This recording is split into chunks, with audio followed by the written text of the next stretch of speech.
মিষ্টি আচারের থেকে তেল আচারটা খেতে তোমাদের দাদাভাই কিন্তু ভীষণ পছন্দ করে, তাই তোমাদের দাদাভাইয়ের উদ্দেশ্য করেই কিন্তু আমার বাসায় তেলের আচারটা বানানো হয়। তাহলে চলো কিভাবে বানালাম আজকের তেলের আচারটা। প্রথমে এই যে ছোট ছোট পিস করে আম কেটে নিয়েছি, আর তারপরে হলো একটু হলুদ দিয়ে একটা রোদে দিয়েছিলাম।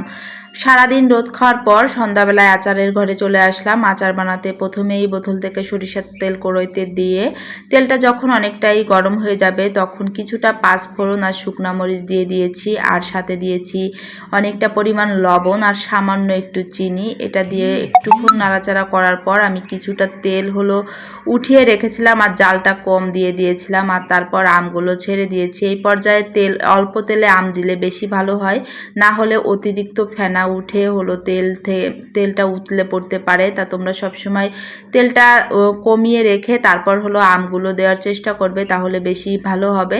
দেখো আমের কালার কিন্তু অনেকটাই চেঞ্জ হয়ে গেছে। এখন যে উঠিয়ে রেখেছিলাম তেলটা, এই তেলটাও আমি আচারের মাঝে দিয়ে দেব, কিন্তু তার আগে কিছুটা দিয়ে দিয়েছি মরিচের গুঁড়া, ধনিয়ার গুঁড়া, জিরের গুঁড়া, আর ওই যে ভেজে রাখা শুকনো মশলা, পাঁচফোড়ন, জিরা, শুকনো মরিচ দিয়ে করা হয় ওই মশলাটাই দিয়ে দিয়েছি।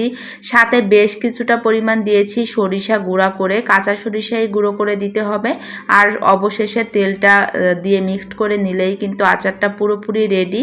আর এই আচারটা কিন্তু আর রোদে দেওয়ার কোনোই ঝামেলা থাকে না। এই আচারটা রোদে দেওয়া ছাড়াই সারা বছর তোমরা ঘরে রেখে খেতে পারবে। আর কাচের বয়ামে রাখলে সব থেকে বেশি ভালো থাকে। আমার কাছে ছিল না তাই প্লাস্টিকে রেখেছি।